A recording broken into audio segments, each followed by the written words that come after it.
दोस्तों नमस्कार। अगर कोई यह कहे कि उपराष्ट्रपति पद का चुनाव दरअसल प्रधानमंत्री नरेंद्र मोदी का ही चुनाव है, तो आपको कोई शंका या शुभा होनी नहीं चाहिए, क्योंकि उपराष्ट्रपति पद को लेकर जिस उम्मीदवार को सामने लाया गया, उस उम्मीदवार का चेहरा कोई मायने रखता नहीं है। मायने यह रखता है कि दरअसल इस वक्त क्या प्रधानमंत्री नरेंद्र मोदी के साथ पूरा एनडीए एकजुट है? और उससे भी बड़ा सवाल यह है, क्या बीजेपी एकजुट है? और उसके आगे का सवाल यह है कि बीजेपी के भीतर जो स्वयंसेवक सांसद हैं, यानी संघ से निकले हुए सांसदों की कतार कोई छोटी नहीं है। वो सांसद क्या सभी प्रधानमंत्री मोदी के पीछे खड़े हैं? यानी मोदी शाह की जोड़ी जो इस वक्त देश में सत्ता संभाले हुए है, पूरे बीजेपी को संभाले हुए है, संघ को भी संभाले हुए है, पूरी वैचारिक लड़ाई वही लड़ रही है। और वैचारिक लड़ाई का मतलब सत्ता पास में रहेगी, इसकी खुली मुनादी है। तो क्या वाकई उपराष्ट्रपति पद का चुनाव बीजेपी की एकजुटता का सवाल है? संघ इस वक्त कोई बड़ा निर्णय ले तो नहीं लेगा? ये सारे सवाल आज इसलिए जरूरी हैं क्योंकि अगर उपराष्ट्रपति पद का चुनाव पलट गया, यानी बहुमत होने के बावजूद भी एनडीए के उम्मीदवार जो उपराष्ट्रपति पद के नाम के साथ राधाकृष्णन जी, जो कि तमिलनाडु के कोयंबटूर से आते हैं, वह चुनाव हार गए और इंडिया गठबंधन के बी सुदर्शन रेड्डी चुनाव जीत गए, तो यह कुर्सी प्रधानमंत्री मोदी की हिल जाएगी, यह तय है। और ना सिर्फ हिलेगी, यह भी तय है कि 9 तारीख को यानी 9 सितंबर को वोटिंग और रिजल्ट उपराष्ट्रपति पद का आएगा और 17 तारीख को प्रधानमंत्री मोदी 75 बरस के हो जाएंगे। सब कुछ जुड़ा हुआ है या उससे हटकर है? हमें लगता है आपको 23 बरस पहले चले चलना होगा। यह 23 बरस पहले का मतलब है 2002, जब गुजरात में दंगे हुए थे। उस वक्त भारत के प्रधानमंत्री अटल बिहारी वाजपेयी थे। इस देश के कई राज्यों में कई मौकों पर दंगे हुए हैं, कई मुख्यमंत्री कटघरे में खड़े हुए हैं। उस वक्त गुजरात के मुख्यमंत्री मौजूदा प्रधानमंत्री नरेंद्र मोदी थे। लेकिन महत्वपूर्ण यह है कि पहली बार भारत के प्रधानमंत्री अटल बिहारी वाजपेयी, जो बीजेपी के ही, और गुजरात के मुख्यमंत्री नरेंद्र मोदी बीजेपी के ही, न सिर्फ बीजेपी के बल्कि दोनों संघ के प्रचारक रह चुके हैं। और पहली बार भारत के प्रधानमंत्री अटल बिहारी वाजपेयी गुजरात पहुंचकर, जायजा लेकर, गोधूली वेला में प्रेस कॉन्फ्रेंस करते वक्त गुजरात के मुख्यमंत्री नरेंद्र मोदी से राजधर्म का पाठ पूछते हैं, राजधर्म का पाठ पढ़ाते हैं।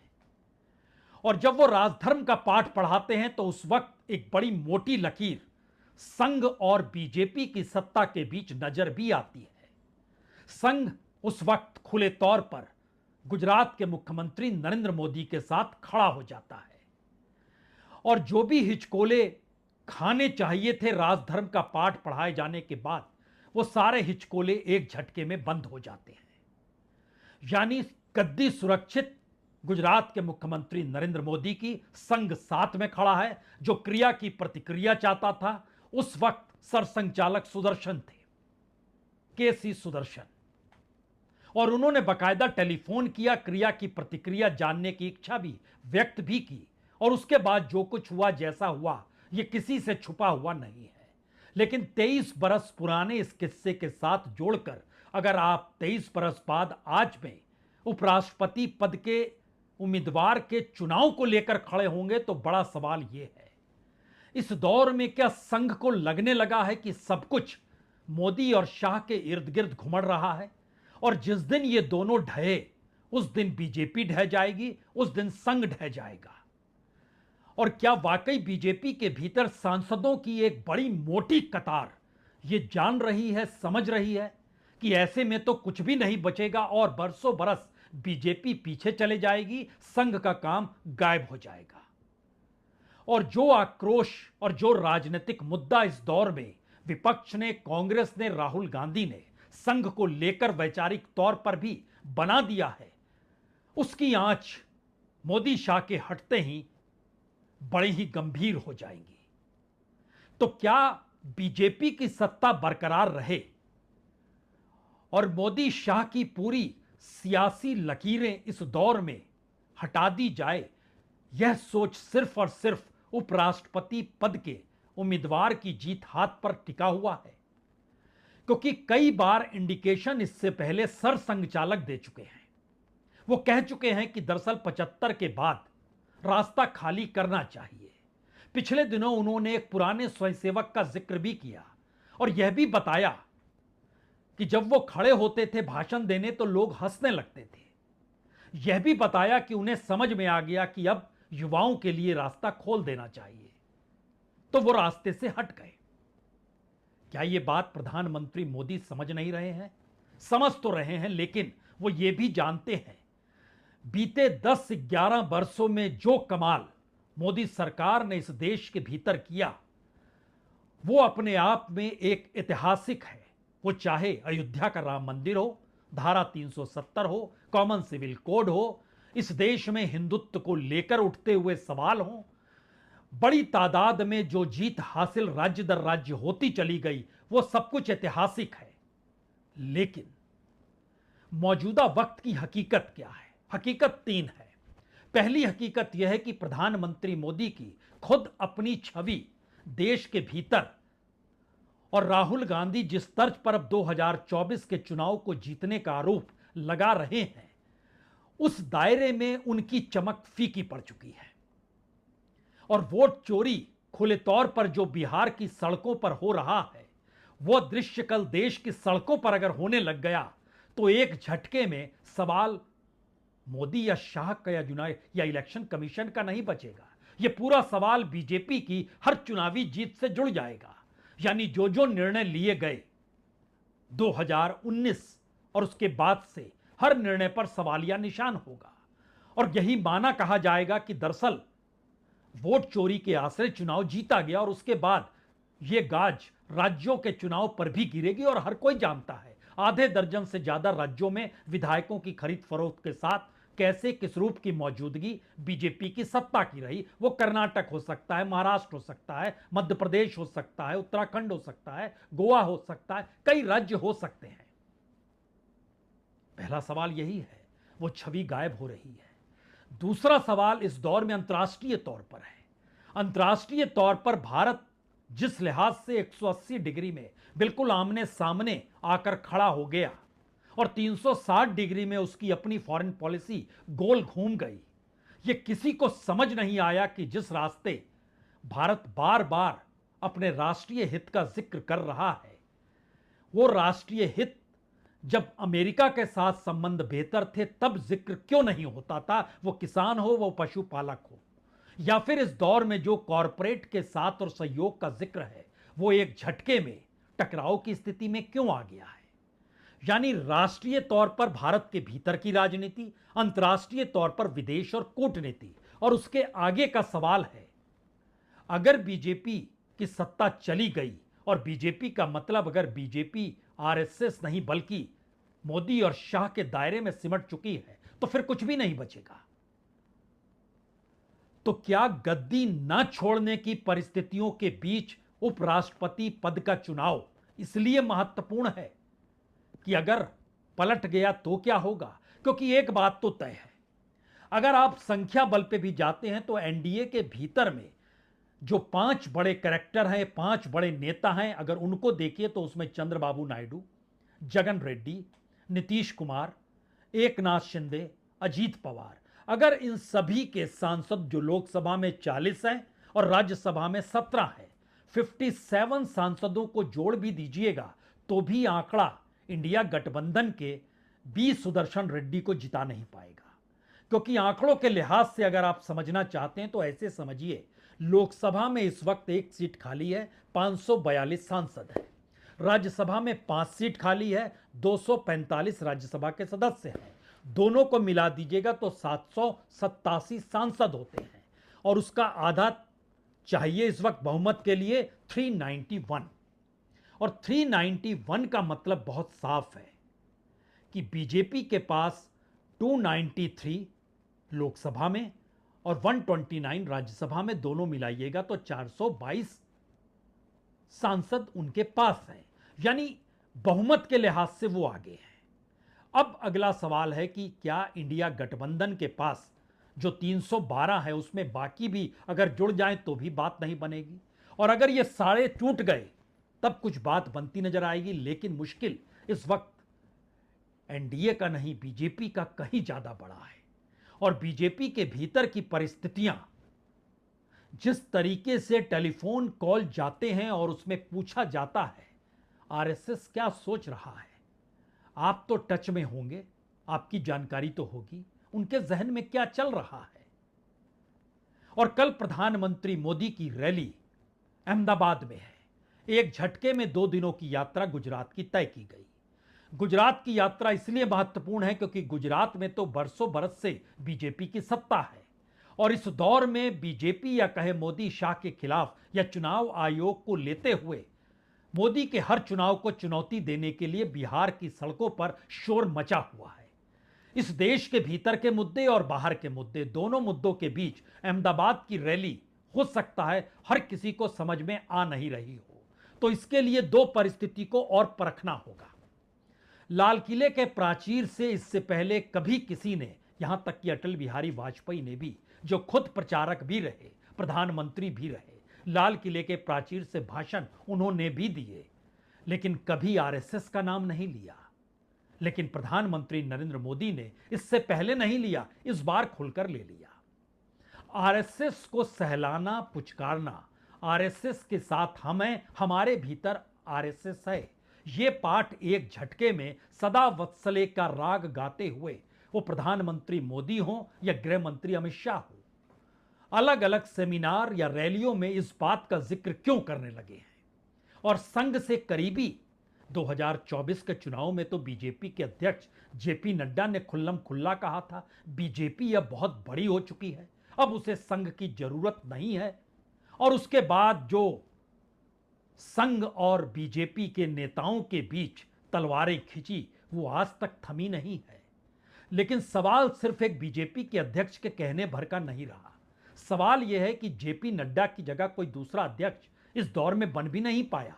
संगठन आरएसएस चलाना चाहता रहा है और चलाता रहा है, लेकिन संगठन आज भी मोदी शाह के हाथ में है, जेपी नड्डा के हाथ में कमान है। यानी ये तिकड़ी अपने तौर पर सब कुछ चला रही है, और ऐसे में चंद लोग जो सत्ता में साथ खड़े हैं, क्या वो फिसल सकते हैं?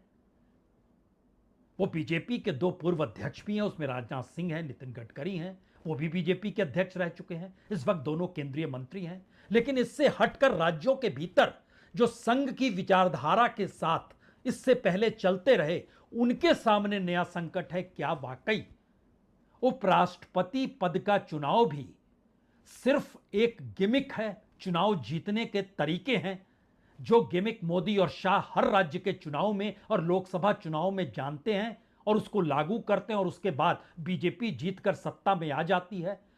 और जब दिल्ली में पहुंचते हैं और संसदीय दल की बैठक होती है तो सिर्फ एक ही नाम, एक ही नारा, एक ही प्लानिंग, एक ही कार्य योजना, और आगे को उसी कार्य योजना को कैसे लागू किया जाए देश में, इसको लेकर पाठ। वो एक नाम प्रधानमंत्री नरेंद्र मोदी का होता है, वो एक काम प्रधानमंत्री मोदी द्वारा किए गए कामों का होता है।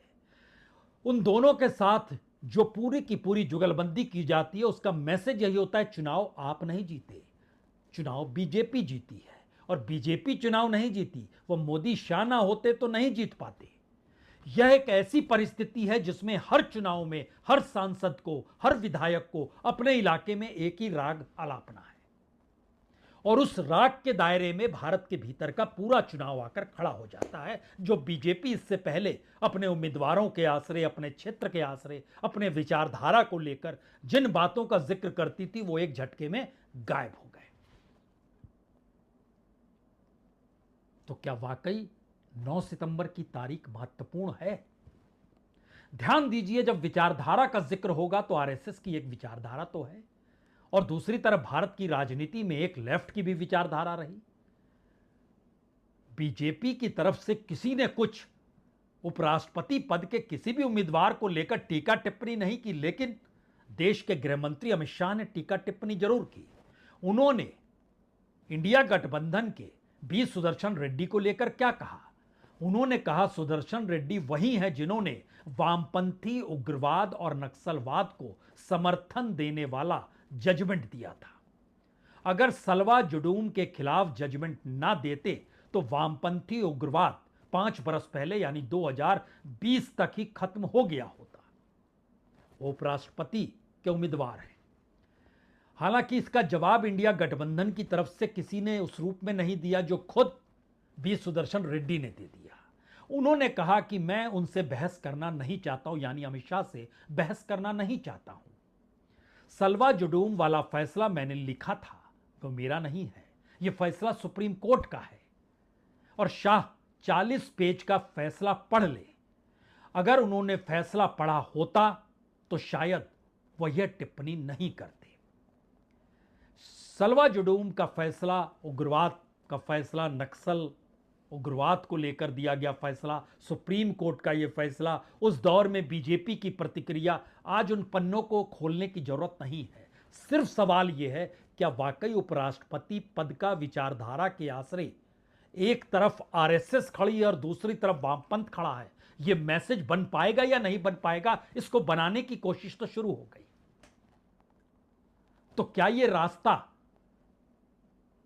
अपने ही उम्मीदवार को लेकर, अपने ही सांसदों को लेकर, अपनी ही विचारधारा को लेकर, अपने ही आरएसएस को लेकर एक मुश्किल हालात में मोदी और शाह के सामने परिस्थितियों को खड़ा कर चुका है? या इस दौर में संघ और बीजेपी के भीतर खड़े सांसद जो स्वयंसेवक एक वक्त रख रहे, कुछ प्रचारक भी रहे, उनकी जो बड़ी लंबी चौड़ी कतार है, उसमें क्या राधा कृष्णन जो कोयंबटूर से आते हैं, तो एक बार फिर लौट चलिए 2002 में जब गुजरात के दंगे हुए और अटल बिहारी वाजपेयी ने राजधर्म का पाठ नरेंद्र मोदी को पढ़ाया, तो उसके बाद बीजेपी शासित किसी भी राज्य से कोई भी मुख्यमंत्री नरेंद्र मोदी को उस वक्त नहीं बुला रहा था। जिस शख्स से बुलाया वो राधा कृष्णन थे। उन्होंने कोयंबटूर की एक सभा में चीफ गेस्ट गुजरात के मुख्यमंत्री नरेंद्र मोदी को बुलाया, यह कहने के लिए कि आप अपनी बात यहां पे कहिए, और उन्होंने अपनी बात उस वक्त वहां पर की। उस वक्त आरएसएस भी साथ खड़ी थी। आज खेल पलट गया। आज की परिस्थितियां हटकर है और हटकर होने वाली परिस्थितियों का संकट इस देश के भीतर जो एक नई वैचारिक सोच, संघर्ष के आश्रय तमाम मुद्दों के राजनीतिक प्रतिफल ना दे पाने की परिस्थिति में, यानी मुद्दे बेरोजगारी के हों, महंगाई के हों, इस देश में मैन्युफैक्चरिंग सेक्टर के डूबने के हों, अंतर्राष्ट्रीय तौर पर भारत के सामने पड़ोसियों के साथ किसी के साथ कोई संबंध ना होने के हों, कोई भी मुद्दा इस देश के भीतर हो, लेकिन जीत सत्ताधारी पार्टी बीजेपी को ही राज्य में भी मिलती है और लोकसभा चुनाव में भी मिलती है। यानी जिन मुद्दों को एक वक्त आरएसएस उठाती थी, वो धर्मांतरण का मुद्दा हो सकता है, वो आदिवासी और वनवासी का मुद्दा हो सकता है, वो पश्चिमी पूंजी का हो सकता है, वो मुद्दा एक लिहाज से भारत के भीतर जो स्ट्रेटेजिक क्षेत्र है उसमें विदेशी पूंजी का इन्वेस्टमेंट ना हो, उसको लेकर हो सकता है। बीमा क्षेत्र में जो इससे पहले अटल बिहारी वाजपेयी के दौर की परिस्थिति थी, वो परिस्थिति एक झटके में संघ के भीतर भी नरेंद्र मोदी के आने के बाद बदल गई, यह भी सच है। लेकिन इस पूरी प्रक्रिया से गुजरते गुजरते आज जब भारत में खड़े होंगे तो उसमें दो सच तो बहुत साफ है कि 4 ट्रिलियन की इकोनॉमी में 2.5 ट्रिलियन की इकोनॉमी कॉरपोरेट की है और 1.5 ट्रिलियन में भारत का 99% लोग उसमें आकर खड़े हो जाते हैं और प्रति व्यक्ति आय 90,000 से भी कम हो जाती है, जो 2.5 ट्रिलियन जुड़ने के बाद 2,40,000 हो जाती है। यानी लोगों के भीतर भी तो कुछ सवाल होंगे और उन सवालों पर खामोशी बरती जाए, इसीलिए 5 किलो अनाज फ्री भी किया गया। इसीलिए डायरेक्ट बैंक ट्रांसफर का जो पूरा खेल, किसान से लेकर मजदूर से लेकर हर किसी को एक सम्मान निधि देने का जो पूरा जिक्र है, पॉकेट मनी के तौर पर मुद्रा योजना निकल कर आती चली गई। एक ऐसी परिस्थिति आ गई जहां पर संघ के सामने भी यह सवाल है कि वो किस मुद्दे के आश्रय जनता के बीच जाए। सारे मुद्दों का समाधान तो प्रधानमंत्री नरेंद्र मोदी ने कर डाला है। उसके बावजूद भी संकट जमीन पर और ज्यादा गहरा गया है।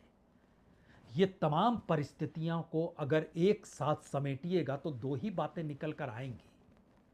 सवाल उपराष्ट्रपति पद के चुनाव में एनडीए गठबंधन के सहयोगियों का नहीं है। सहयोगियों की भूमिका जरूर होगी, लेकिन वह भूमिका तभी बड़ी होगी जब बीजेपी के भीतर भी एक कसमसाहट होगी। और इस चुनाव में कोई व्हिप जारी होता नहीं है। यह भी नहीं बताया जाता है कि दरअसल आपने वोट किसको दिया है। कोई किसी को भी वोट दे सकता है और इस प्रक्रिया में 787 सांसद जब वोट देंगे तो उसको गिना जाएगा। उसमें कहीं पर भी मोहर नहीं होगी, कहीं किसी के हस्ताक्षर नहीं होंगे, जो बैलेट पेपर होगा कुछ भी नहीं होगा।